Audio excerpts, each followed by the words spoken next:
guys, I'm Kira, and today you'll learn how to pronounce the phrase "nie za что," or don't mention it. Although there are 3 little words in this phrase, it functions just like a single word, with only one stressed syllable, nie. Let's start with a good Russian default mouth position. Draw slightly forward, tip of the tongue behind the bottom teeth, lips rounded and protruded. Nie, nie, nie.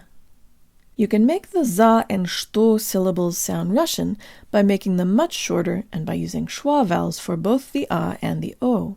It feels like cheating, but it's actually how they're pronounced in proper Russian. It's not ни за что, but rather Джо Танклипс не за что.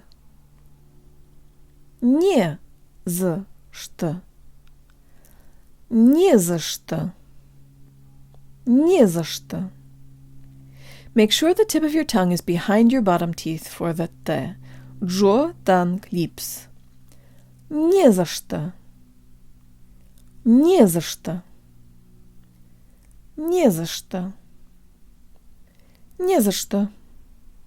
That's it, guys. Be sure to subscribe on YouTube, like and share my videos, suggest a word on Instagram, and check out my video course at unlockingrussianpronunciation.org. And if you teach Russian and you like my videos, please consider tagging me on Instagram so your students can see them too. Счастливо!